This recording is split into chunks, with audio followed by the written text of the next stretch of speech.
Good morning बच्चों। आज की इस वीडियो सेशन में हम लोग इडियम्स की बात करेंगे और जो ये इडियम्स होंगे ये 2020 के सीएचएसएल में ये पूछे गए इडियम्स है। ये मोस्ट कॉमन इडियम्स है। ये केवल सीएचएसएल 2020 के ही बारे में नहीं बात किया जा रहा है, मतलब कि ये अन्य एग्जाम्स में भी कई बार पूछे जा चुके हैं, जैसे सीपीयू, सीजीएल, एमटीएस जैसे एग्जाम्स में भी ये कई बार पूछे जा चुके हैं। ये मोस्ट कॉमन इडियम्स है। अगर आप एग्जाम्स के बारे में बात नहीं भी करते हैं तो जो हमारे डेली लाइफ में हम लोग कुछ पढ़ते हैं या हम लोग सुनते हैं उसमें ये सारे इडियम्स बार बार आते हैं। तो चलिए आज की इस वीडियो सेशन की शुरुआत किया जाए कुछ बहुत महत्वपूर्ण इडियम से जो आपको आगे आने वाली परीक्षाओं के लिए काफी मददगार साबित होने वाले हैं। आज का हमारा जो फर्स्ट इडियम है वो है ब्रेक द आइस। हमारा जो फर्स्ट इडियम है वो है ब्रेक द आइस। देखिए ब्रेक द आइस का मतलब क्या होता है। अगर आप ब्रेक द आइस करते हैं यानी कि आप माहौल को, जो कि देखिए आइस ठंडा होता है तो माहौल एकदम ठंडा पड़ा हुआ है, आप उसमें कुछ गर्म जोशी लाते हैं, आप आइस को ब्रेक करते तोड़ते हैं, ठीक है। तो ब्रेक द आइस का मतलब क्या होता है, किसी माहौल को हल्का फुल्का करना, तनाव को खत्म करना, मतलब माहौल से तनाव को खत्म करना, लोगों को ज्यादा से ज्यादा कंफर्टेबल बनाना। ये जो वर्ड इस्तेमाल होता है खासतौर पर मीटिंग में और पार्टी के सेंस में ये वर्ड इस्तेमाल होता है। जहां पर बात मीटिंग का हो, पार्टी का हो, उसके लिए हम लोग ब्रेक द आइस का इस्तेमाल करते हैं। अब इसका हम साइनो क्या लिख सकते हैं या क्या एक्सप्लेनेशन लिख सकते हैं। टू मेक पीपल कंफर्टेबल, ठीक है ना। आप लोगों को क्या बनाते हैं, आप लोगों को कंफर्टेबल बनाते हैं, है ना। माहौल को थोड़ा सा हल्का फुल्का करते हैं। टू ईज आप ऐसे समझे, to ease tense tense atmosphere, जो माहौल जो टेंस बना हुआ ना, आप उसको हल्का फुल्का करते हैं। तो इसका मतलब होता है कोई बात छेड़ना, कोई बात छेड़ना। अगर इसका हिंदी रूपांतरण किया जाए, कोई बात छेड़ना, है ना, माहौल हल्का फुल्का करना, माहौल हल्का फुल्का करना, ये जो होता है ये होता ब्रेक द आइस होता है। जैसे कि देखिए, जैसे कि एक मीटिंग होना था, सारे स्ट्रेंजर्स बैठे हुए हैं। अब जो मीटिंग लेने वाला है ना, कोई मजाक वाली बात कहा, इससे लोगों में थोड़ा सा हंसी आई और फिर लोग जो है कंफर्टेबल हो गए।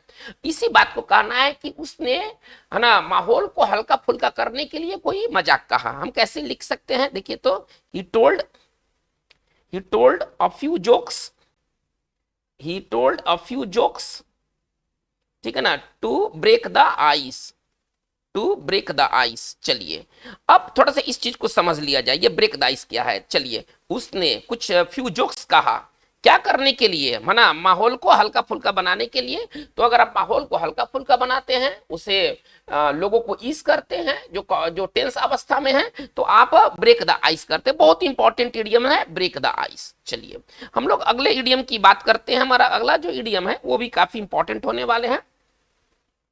चलिए हम लोग बात करते हैं बर्न द मिडनाइट आयल। हमारा जो सेकेंड इडियम है वो है बर्न द मिडनाइट आयल।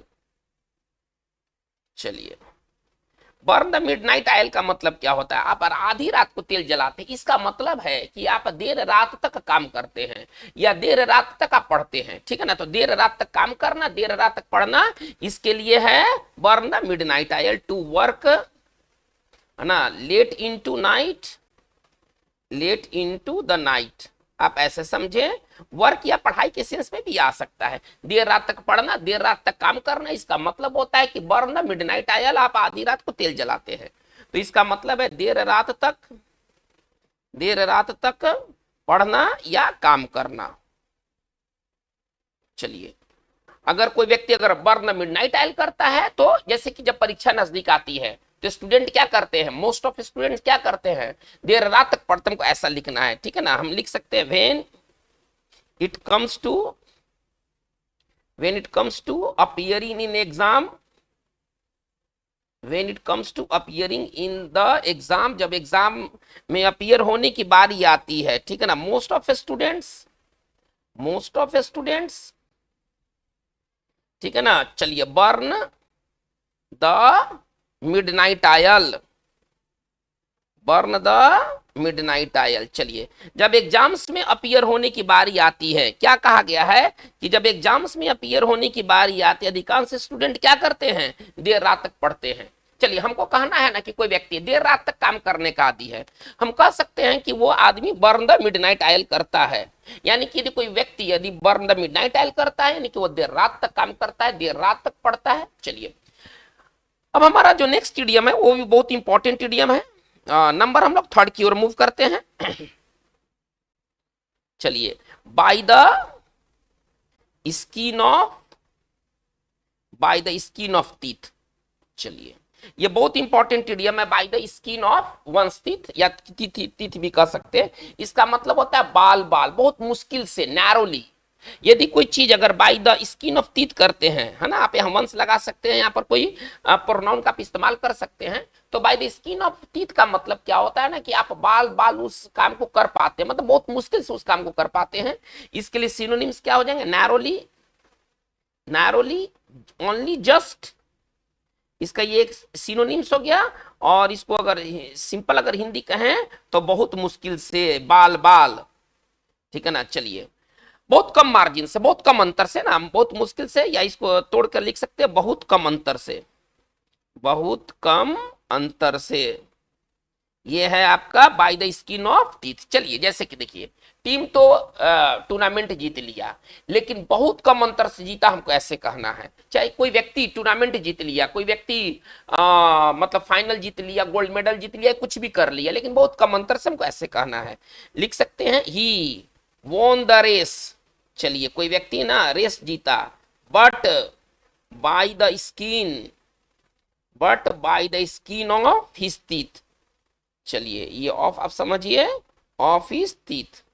तो बच्चों, बहुत ही इंपॉर्टेंट इडियम है, by the skin of one's teeth का मतलब क्या होता है कि आप उस काम को बहुत कम अंतर से कर पाते हैं, नैरोली, बाल बाल बाल बाल, उसको मतलब कहने का मतलब कि ज्यादा मार्जिन नहीं है, ज्यादा मार्जिन नहीं है ना। उसने रेस तो जीता, लेकिन बहुत कम अंतर से। इसको हम कैसे इसका हिंदी निकालेंगे, ही वॉन द रेस, वो रेस जीत लिया, but by the skin of his teeth, लेकिन बहुत कम अंतर से, बाल बाल वो निकल गया, नहीं तो वो सेकंड आता या वो रेस को हार जाता।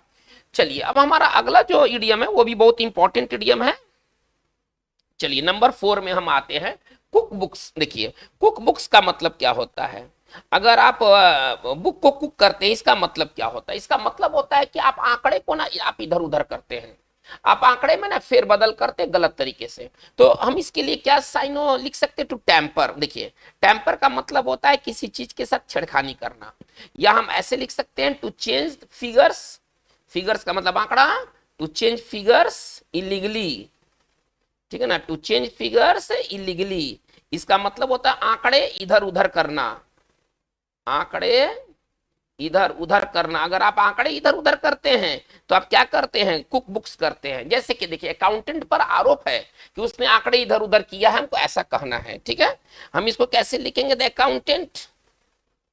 अकाउंटेंट इज गिल्टी ऑफ, ठीक है ना। चलिए, कुकिंग बुक्स, ठीक है ना, अकाउंटेंट पर आरोप है कि उसने आंकड़े को इधर उधर किया है। तो चलिए, बहुत इंपॉर्टेंट इडियम्स है। अगर आप कुक बुक्स करते हैं, इसका मतलब है कि आप टेम्पर, ये टेम्पर भी बहुत जबरदस्त वर्ड है। देखिए, अगर आप कोई चीज के साथ टेम्पर करते हैं, आप उसके साथ खिलवाड़ करते हैं, आप उसके साथ छेड़खानी करते हैं, ठीक है ना, ये टेम्पर बहुत यूज का वर्ड है। चलिए, और इसका एक्सप्लेनेशन अगर लिखे हूं तो टू चेंज फिगर्स इलीगली, आंकड़े इधर उधर करना। चलिए, बहुत इंपॉर्टेंट इडियम्स है कुक द बुक्स।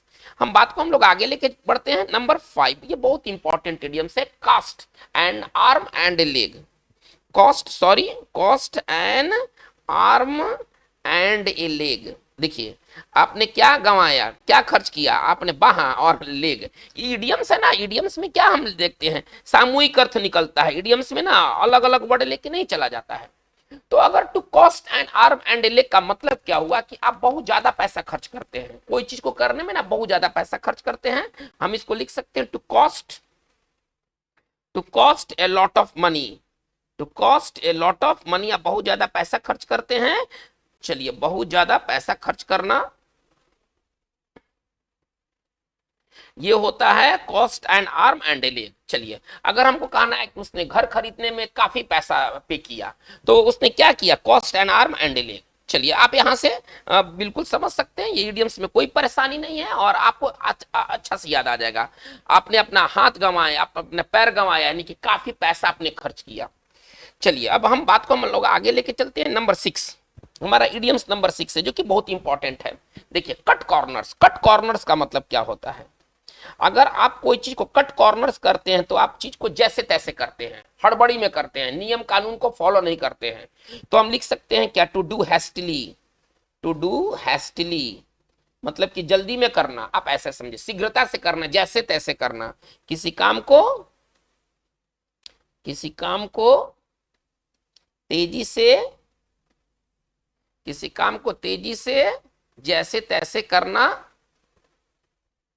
जैसे तैसे करना, ये कहलाता है कट कॉर्नर्स। अगर आप कट कॉर्नर्स करते हैं, कोना काट के ही निकल जाते हैं, सेंटर पर आते ही नहीं है, ठीक है, तो आप किसी काम को तेजी से और जैसे तैसे करते, ये कट कॉर्नर्स होता है। जैसे आप इस वाक्य को देखें, the author, the author took, है ना, सेवरल मंथ्स, सेवरल मंथ्स, ठीक है, to complete the book, to complete the book, ठीक है ना, बिकॉज ही रिफ्यूज्ड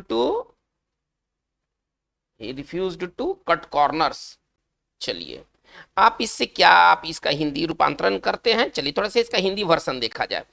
जो लेखक है कई महीना ले लिया किताब को पूरा करने में, क्योंकि वो उसने कई महीना क्यों लिया, क्योंकि कारण बताया गया है कि उसने चीजों को जैसे तैसे जल्दीबाजी में करने से इनकार कर दिया, इसलिए किताब को पूरा होने में कई महीने लगे। तो आप कट कॉर्नर्स करते हैं, यानी कि आप चीजों को जल्दीबाजी में करते हैं और जैसे तैसे करते हैं। चलिए हम लोग बात को आगे लेके बढ़ते हैं, बहुत इंपॉर्टेंट इडियम है ये। कट कॉर्नर्स के बाद हमारा टू ड्रैग वंस फीट। चलिए टू ड्रैग हमारा अगला इडियम है, टू ड्रैग वंस फीट।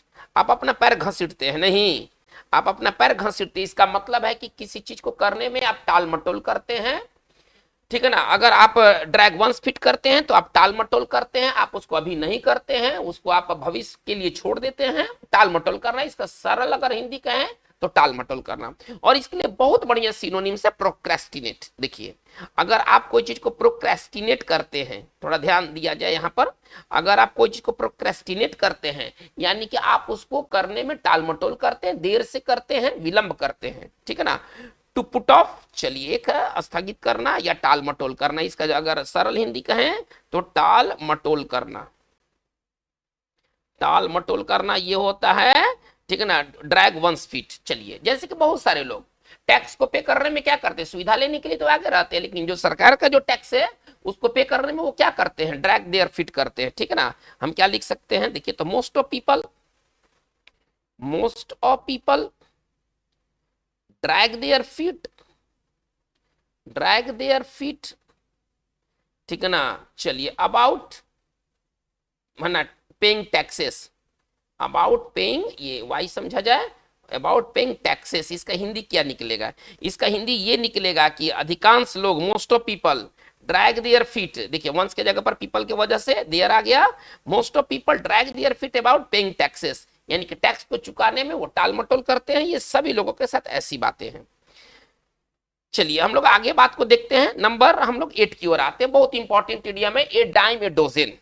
चलिए नंबर 8 में हम लोग हैं, ए डाइम ए डोजेन। चलिए ए डाइम ए डोजेन का मतलब क्या होता है, देखिए यदि कोई चीज, यदि ए डाइम और डोजेन है तो वेरी कॉमन है, बहुत ही कॉमन है, अति साधारण है, एकदम सस्ता है, आप ऐसा समझिए, वेरी कॉमन, आप इसको समझे, वेरी कॉमन, ठीक है ना। और अति मतलब इसको अति सस्ता समझिए, अति साधारण समझिए, ठीक है ना। तो बेहद सस्ता, बेहद सस्ता मतलब कीमत से नहीं, उस चीज को पाए जाने से, बेहद सस्ता, आप इसको समझिए। यदि कोई चीज ये डाइम डोजेन है तो वो बहुत कॉमन है ना, सर्वसाधारण है। चलिए हमको कहना है कि तुम्हारे जैसे डॉक्टर हजारों हैं, तुम्हारे जैसे लेखक हजारों हैं, तुम्हारे जैसे टीचर हजारों हैं। हजारों का मतलब संख्या एक दो वाली बात नहीं है, मतलब बहुत कॉमन है, तुम्हारे जैसे बहुत सारे टीचर मिलेंगे, तुम्हारे जैसा बहुत सारे डॉक्टर मिलेंगे, तुम्हारे जैसे बहुत सारे लेखक मिलेंगे। तो इसी बात को हमको कहना है कि तुम्हारे जैसे बहुत सारे लेखक हैं, मतलब कि तुम स्पेशल नहीं हो, कहने का मतलब है। हम कैसे लिखेंगे, राइटर्स लाइक यू, अगर इसी चीज को लिखा जाए तो कैसे लिखेंगे, राइटर्स, सॉरी, अगर हमको अगर इसी चीज को लिखना है तो हम कैसे लिखेंगे, writers like you are a dime a dozen, यानी कि इसको अगर सरल भाषा में कहें तो हम कह सकते हैं कि तुम्हारे जैसे लेखक हजारों हैं, सैकड़ों हैं। हम जो उसको मतलब कॉमन बनाना चाहते हैं, यानी कि you are a very common writer, you are a very common doctor, you are a very common teacher, ठीक है, चलिए तो बहुत इंपॉर्टेंट है ए डाइम ए डोजेन। हम आते हैं नंबर 9 की ओर। हमारा नंबर 9 क्या कहता है, have egg on one's face. चेहरे पर आप अंडा ले लिया, अंडा जैसा चेहरा हो गया है, ठीक है ना, हैव, ठीक है ना, एग, सॉरी सॉरी, चलिए, have egg on one's face. चलिए देखिए, हैव एग अगर चेहरे पर अंडा लेती, इसका मतलब है ना कि आप मूर्ख की तरह दिखते हैं, है ना, आपका जो चेहरा है ना मूर्ख की तरह दिखता है। तो इसको हम ऐसे लिख सकते हैं, to be seen, to be seen, ठीक है ना, as stupid, to be seen as stupid, मूर्ख प्रतीत होना। इसको आप ऐसे समझे, मूर्ख प्रतीत होना। तो ये बहुत इंपॉर्टेंट इडियम है। जैसे कि देखिए, अब चुनाव जब हो जाते हैं तो बहुत सारे जो न्यूज चैनल हैं या उसको पत्रकार कर लिए, जो कुछ भी कर लीजिए, तो अपना वो ये क्या करते हैं, वो अपना फोरकास्टिंग करते हैं कि ये पार्टी इतना जीत रहा है, ये पार्टी इतना जीत रहा है, लेकिन सारे के आंकड़े सही नहीं होते हैं। जो जिनके गलत हो जाते हैं, अब उनका चेहरा कैसा है ना, मतलब लगता है कि स्टूपिड दिख रहे हैं ना, मुंह बना लेते हैं। हमको इसी बात को लिखना है, तो कैसे लिखेंगे, देखिए तो, अनएक्सपेक्टेड, अनएक्सपेक्टेड इलेक्शन रिजल्ट, ठीक है ना, अनएक्सपेक्टेड इलेक्शन रिजल्ट, लेफ्ट, है ना, मेनी जर्नलिस्ट, मेनी जर्नलिस्ट, है ना, with egg on their face. इसका मतलब क्या हुआ, देखिए, अप्रत्याशित जो है ना, जो चुनाव का रिजल्ट आया वो अप्रत्याशित आया। इन जर्नलिस्ट जो इन्होंने फोरकास्टिंग किया था, आंकड़े जो दिए थे किसी पार्टी के बारे में, तो उनके आंकड़े गलत हो गए, अनएक्सपेक्टेड रहा, है ना, अप्रत्याशित इलेक्शन रिजल्ट रहा।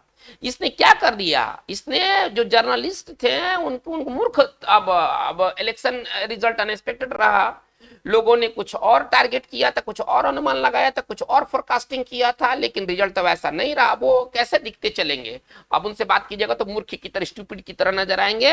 तो बहुत इंपॉर्टेंट है, एग ऑन देयर फेस का मतलब होता है स्टूपिड नजर आना, बस ये बहुत इंपॉर्टेंट इडियम है, ठीक है ना, have egg on one's face. चलिए हम लोग नंबर 10 की ओर आगे मूव करते हैं, बहुत इंपॉर्टेंट इडियम्स होने वाले हैं। नंबर 10 इडियम देखिए, इसका मतलब क्या होता है, फॉल फ्लैट। यदि कोई चीज फॉल फ्लैट होता है, जैसे कि कोई मजाक, कोई इवेंट, ठीक है ना, तो इसका मतलब है कि वो असफल रह जाता है, अप्रभावी रह जाता है, ठीक है ना। ये खास तौर पर जोक वगैरह के लिए, जोक या कोई इवेंट के लिए आता है, ठीक है ना। और इसका मतलब हम कैसे लिखेंगे, to be ineffective, to be ineffective या टू फेल। इसका मतलब क्या होता है, असरहीन, बेअसर, मतलब कि असरहीन होना। आप इसको सरल भाषा में समझिए, असरहीन होना। चलिए जैसे कि देखिए, अब किसी कोई मजाक किया गया किसी को हंसाने के लिए, लेकिन मजाक के बाद भी वो नहीं हंसा, यानी कि मजाक क्या हो गया, मजाक जो हो गया वो फॉल फ्लैट कर गया, मजाक अप्रभावी रहा, असरहीन रहा, मजाक फेल कर गया।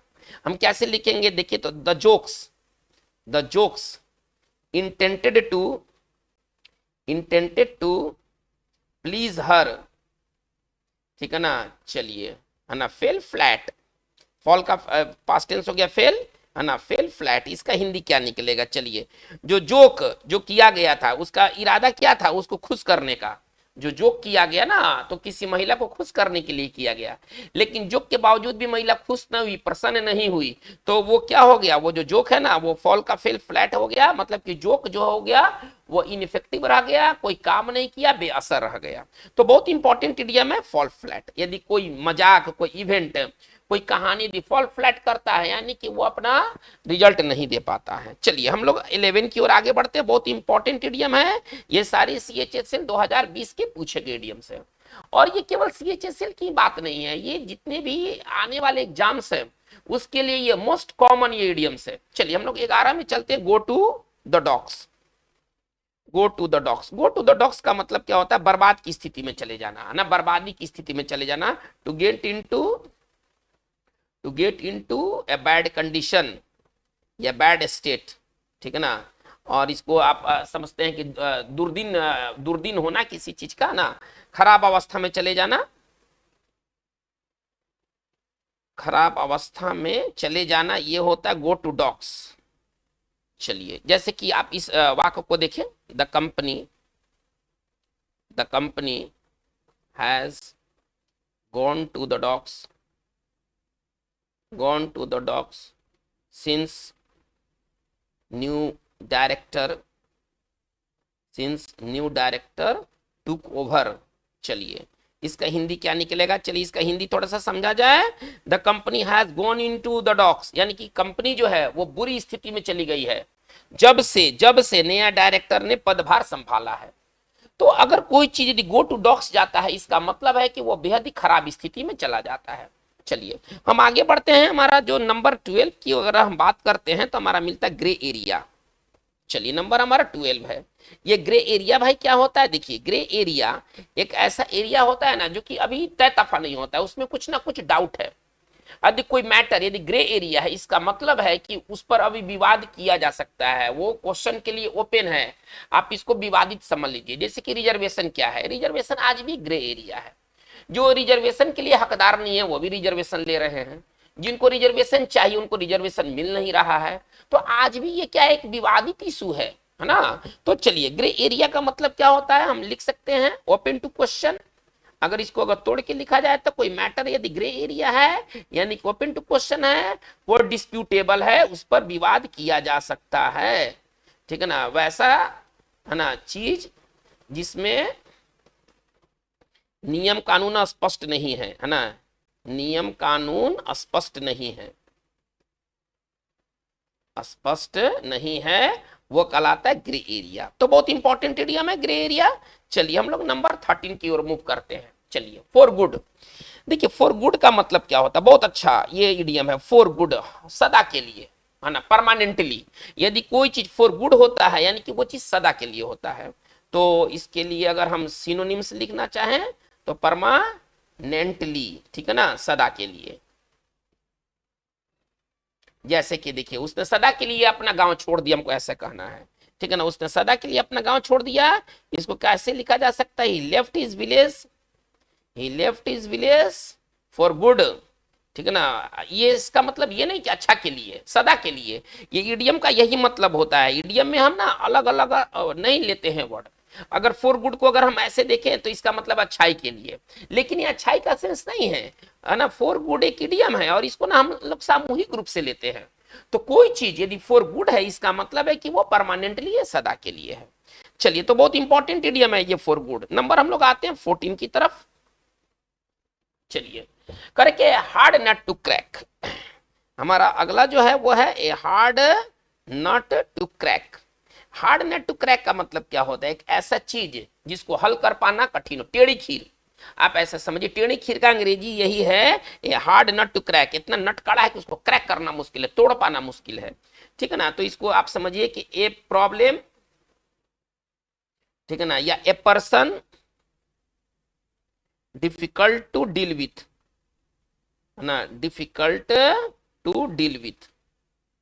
चलिए इसको हम कैसे तोड़ के लिखें, तो सिंपल भाषा में, आप हिंदी में भी मुहावरा समझते हैं, टेढ़ी खीर। उसको अंग्रेजी समझाना, मेरे लिए तो भाई टेढ़ी खीर है, ओ इतना ऐसा आदमी है कि उसको अंग्रेजी समझाया नहीं जा सकता है। इसको कैसे अगर हम लिखना चाहे तो कैसे लिखेंगे, to make him, to make him, ठीक है ना, understand English, to make him understand English is a, चलिए hard nut, hard nut to crack. इसका हिंदी क्या निकलेगा कि मतलब फॉर मी, हम बात को आगे जोड़ सकते हैं कि मेरे लिए उसको अंग्रेजी समझाना एक टेढ़ी खीर है। तो कोई चीज यदि हार्ड नट टू क्रैक है, इसका मतलब है कि उस चीज को कर पाना, उस व्यक्ति को डील कर पाना बहुत ही मुश्किल है। तो बहुत इंपॉर्टेंट इडियम है a hard nut to crack. चलिए अब हम आगे बढ़ते हैं नंबर 15 की ओर। No inside out, no inside out. देखिए ये नो इनसाइड आउट का मतलब क्या होता है, आप अंदर का भी बात जानते हैं, बाहर का भी बात जानते हैं।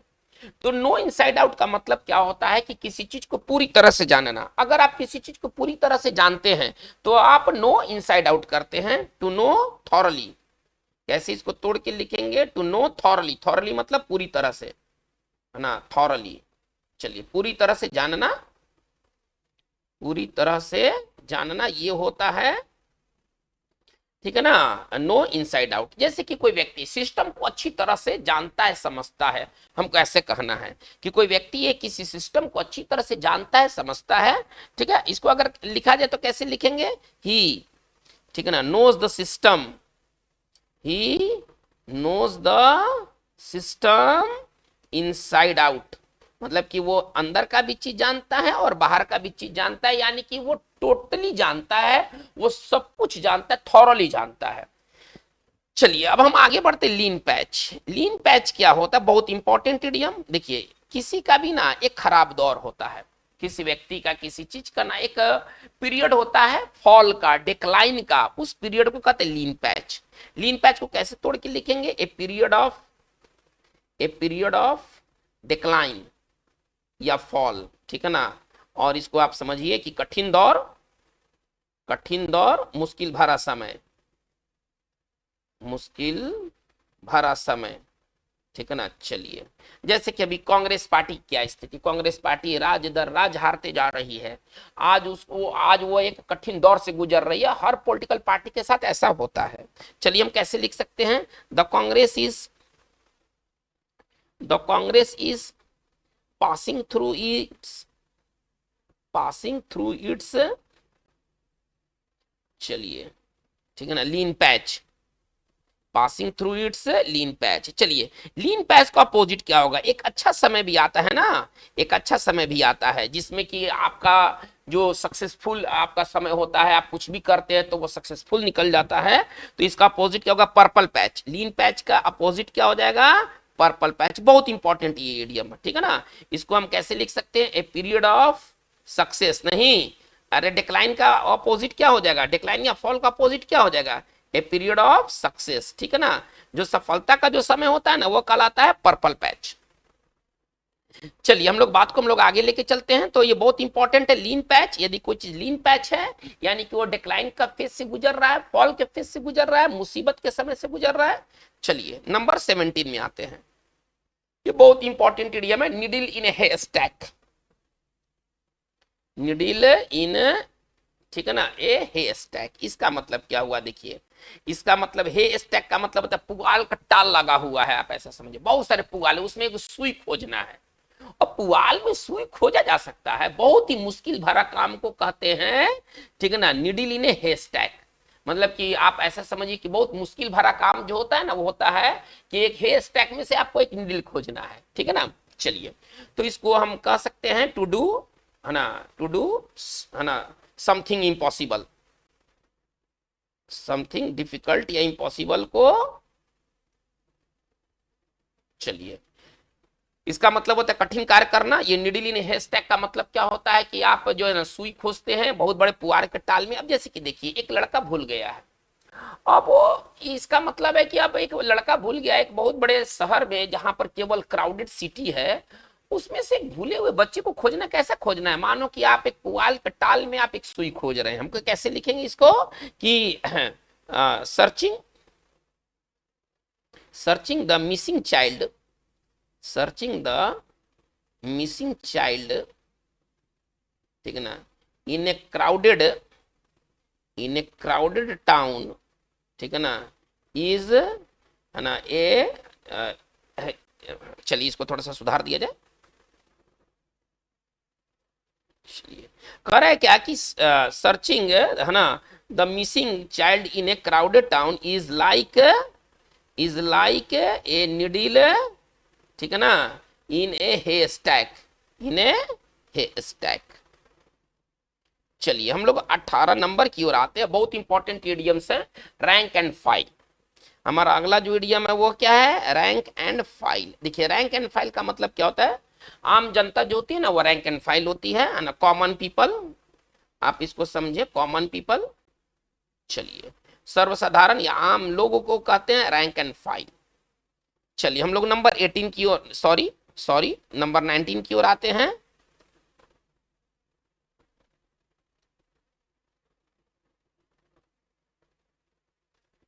चलिए स्टोन्स, है ना, स्टोन्स थ्रो, सॉरी हमारा अगला जो इडियम है वो स्टोन्स थ्रो है। चलिए स्टोन्स थ्रो का मतलब क्या होता है, देखिए अगर कोई चीज अगर स्टोन्स थ्रो है तो काफी नजदीक में है, ठीक है ना, मतलब बहुत समीप में है ना स्टोन, आप कितना तक आप कोई ढेला को फेंक सकते हैं, स्टोन को कितना दूर तक फेंक सकते हैं, बहुत ज्यादा दूर नहीं जाएगा, तो काफी नजदीक को कहते हैं स्टोन थ्रो, ठीक है ना।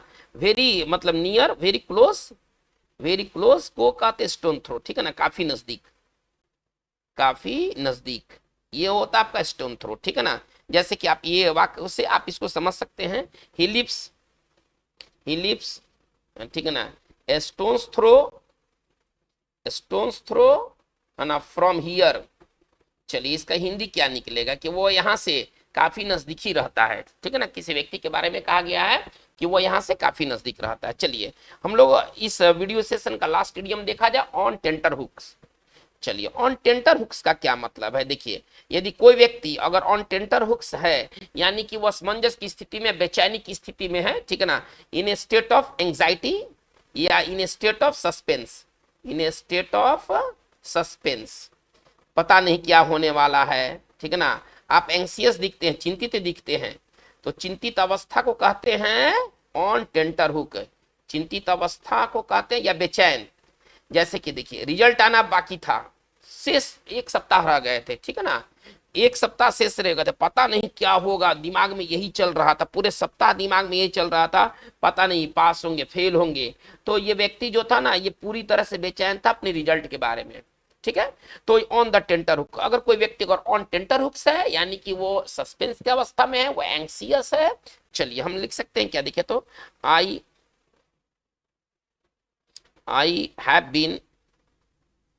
हैव बीन, ठीक है ना, ऑन टेंटर हुक्स,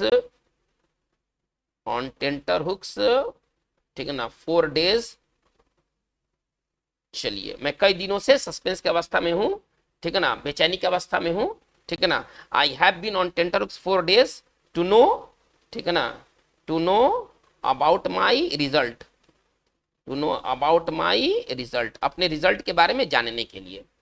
तो बच्चों आज का हमारा ये वीडियो सेशन इतना ही रहा। इसमें हम लोगों ने कुछ बहुत इंपॉर्टेंट इडियम्स को देखा। ये इडियम्स बहुत कॉमन इडियम्स हैं, हर एग्जाम्स में लगभग ये इडियम्स पूछे जाते हैं, और ये सारे जो इडियम्स है जिसकी मैं बात कर रहा हूँ ये मोस्ट कॉमन इडियम्स है, ये बार बार आते रहते हैं। ऐसा नहीं है कि ऑन टेंटर हुक केवल CHSL 2020 में आया।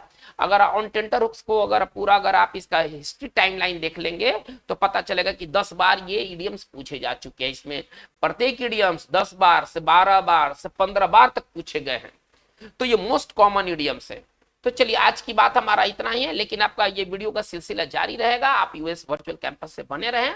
Thank you very much.